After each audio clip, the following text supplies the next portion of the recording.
Piolo Pascual, lubos na naiintindihan ang sakit na nararamdaman sa puso ni Casey Concepcion. Yes, talagang nauunawaan at naiintindihan ng bonggang-bongga ni Papa P ang mga hinanakit sa puso ni Christina. Ito umano ay simbolo na meron siyang pakialam, meron siyang pagmamahal na nararamdaman para kay Casey Concepcion. At kita nyo naman na sadyang sa kanilang pagtatagpo ay nagiging maganda rin naman ang kanilang pag-uusap, at sabi nga ng taong bayan na dapat ay ipagpatuloy na lang ang kanilang relasyon dahil sadyang ito talaga ay nakakapanghinayang, diba?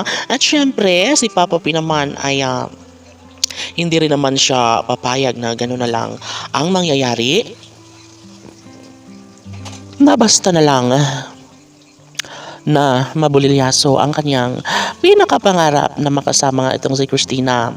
Ngunit ang mga bashers ay nariyan lamang nakabuntot para tuluyang wasakin ang kanilang pagmamahalan. Mahirap, ngunit sadyang normal na umano ito para kay Papa P na sirain na lang ang kanilang relasyon. Sa pagkakataong ito ay ipinaglalaban ni Piolo Pascual ang kanyang tunay na damdamin at tanging si Christina pa rin ang kanyang pinili at gusto niyang makapiling hanggang sa huli.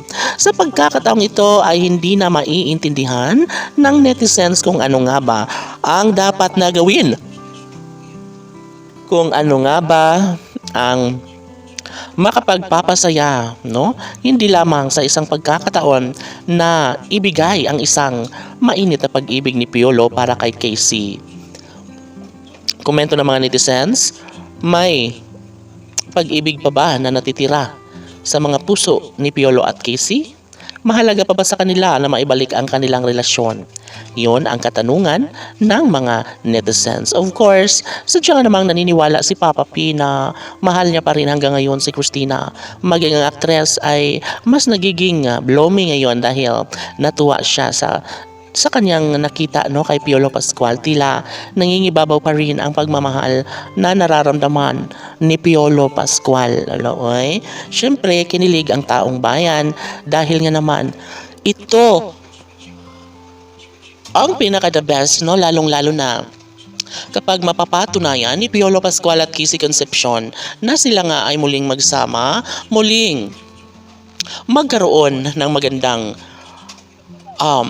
pagpaplano para maibalik ang inaabangan nilang matamis at nakakakilig na relasyon. Ayon mismo sa kanilang mga tagahanga na umaasa sila na magbalik si Piolo at Casey sa dating nilang matamis na pagmamahalan. Casey PG Fanatics, laban!